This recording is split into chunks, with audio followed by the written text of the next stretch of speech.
Super power America खे ऐं उनजी नाजाइज़ औलाद इसराइल खे ईरान ज़लील ख्वार ऐं शिकस्त जे क़रीब करे छॾियो आहे।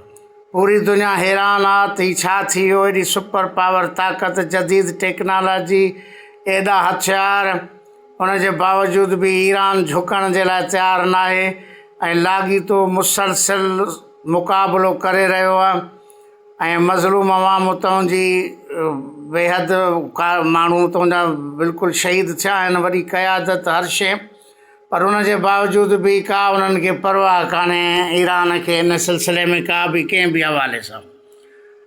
ऐं मुसलसिल 40 साल पाबंदियूं सख़्तियूं, उनजे बावजूद मज़बूत आहे ऐं कंहिं बि तरह अमेरिका जे अॻियां झुकण जे लाइ तयारु न आहे। 40 सालनि जे उनखां अमल में इराक़ सां 11 साल जंग जे बावजूद बि उहो जेको आहे सो हिनमहिल ताईं कामयाबी सां जंग करे रहियो आहे ऐं पूरी दुनिया उनखे दाद ॾेई रही आहे, सलाम पेश करे आहे। दुनिया जा जेके बि हक़ परस्त माण्हू आहिनि, इंसाफ़ पसंद माण्हू आहिनि, उहे ईरान जी हिमायत बि करे रहिया आहिनि, सलाम बि पेश करे रहिया आहिनि। ऐं वॾी हैरत जी ॻाल्हि आहे त उन्हनि मुल्कनि जा माण्हू जेके ग़ैर मुस्लिम आहिनि, उहे बि ईरान जी हिमायत करे रहिया आहिनि ज़बानी तौरु, ऐं भली अमली तौर ते उहो मुल्क हिमायत न कंदा हुजनि, पर मुल्कनि जे अंदरि जेको एहतजाज आहे, जेको आवाज़ आहे ऐं जेको जंहिं तरीक़े सां उहो मुसलसिल हिननि शयुनि खे ॾिसी रहिया आहिनि त ईरान हिनमहिल कामयाबु आहे।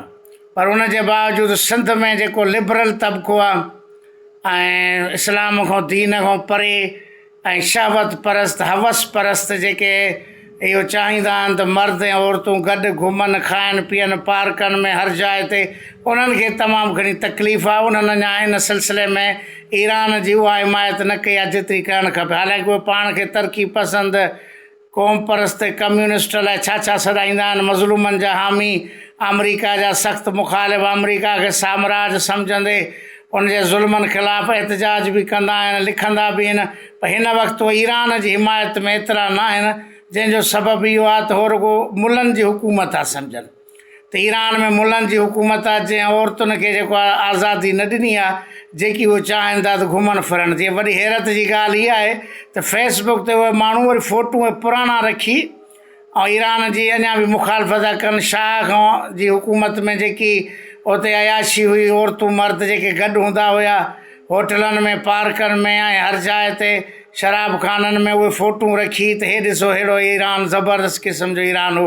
हिननि खे इहो ईरान इहो पसंदि हुयो जेको शाह वारो आहे, जंहिंमें अयाशी हुई, जो हिननि जे ज़हनी तौर ते जेके हवस परस्त आहिनि उन्हनि खे अयाशी पसंदि आहे। उन जे करे उहे हिन वक़्तु ईरान जी खुलियल हिमायत नथा करनि, अञा बि ख़ुशि आहिनि तमामु घणो। जेको पहिरीं जंग थी हिन खां अॻु में, उन में बि तमामु घणो ख़ुशि हुया त ॼाण अमरीका कब्ज़ो कयो ऐं फहाशी वरी पहिरीं वांगुरु थींदी, अयाशी पहिरीं थींदी जीअं शाह जी हुकूमत में ई।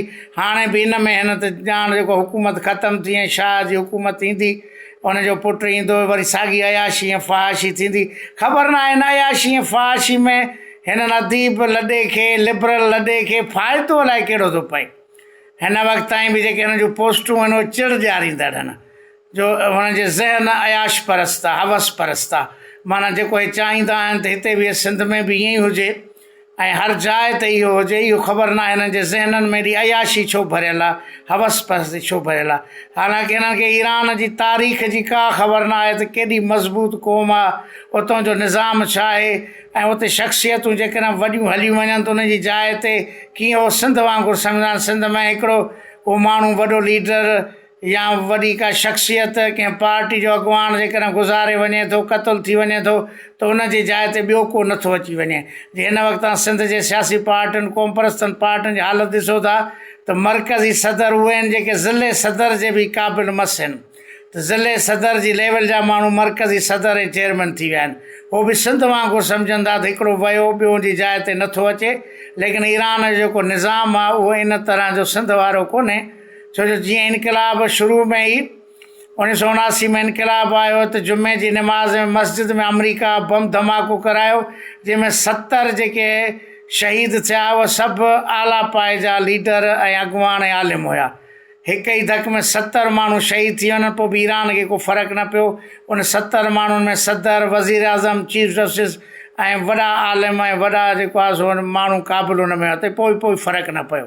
हाणे जेकॾहिं का क़यादत या केतिरा माण्हू शहीद थिया आहिनि, पर उसां ईरान ते फ़र्क़ु न पवंदो, जो त जो तालीम जो निज़ाम अहिड़ो आहे जो हिकिड़ो वञे थो त 1000 माण्हू ते ॿिया वेठा आहिनि। सिंध वारो कमु कोन्हे जेको सिंध में जीअं सम्झंदा आहिनि, पर हिननि खे ईरान जी तारीख़ जी रुॻो एतिरी ख़बर आहे। सिब्ते हसन जो इनक़लाब ईरान ऐं खानम जी तस्वीर जी ख़ूबसूरत औरत जी तस्वीर हूंदी, माज़ी में ट्रकुनि जे पुठियां लॻाई वेंदी, खानम गोगोश जी तस्वीर ऐं सिब्ते हसन जो इनक़लाब ईरान। इन खां वधीक हिननि वीचारनि खे का मालूमात ई कोन्हे। ऐं इहो बि तव्हांखे यादि रखणु खपे त कम्यूनिस्ट खे तारीख़ लिखणु न ईंदी आहे, उहो रुॻो ॿोड़ हारींदो आहे, हुनखे तारीख़ लिखणु न ईंदी आहे, इंतिहा पसंदि हूंदो आहे मुलनि खां वधीक। उहो बुनियाद परस्त हूंदो आहे, तमामु सख़्तु हूंदो आहे, रुॻो हिक पासे ते हुनजी नज़र हूंदी आहे। कम्यूनिस्ट तारीख़ नथो लिखी सघे, पर बदर अबड़ो तारीख़ लिखी सघे थो, जंहिंजा वरी कुझु ॿियो बि पस मंज़र आहे।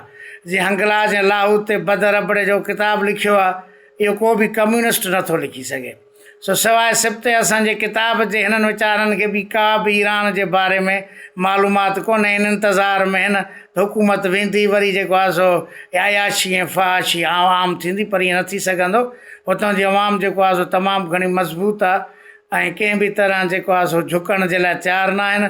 हेॾी जंग जे बावजूदि शख़्सियतूं केतिरियूं हुननि जूं अज़ीम शख़्सियतूं वॾियूं आलिम वज़ीर या जेको सुप्रीम लीडर जे शहीद थियण खां पोइ बि हुननि ते को बि फ़र्क़ु नथो पए।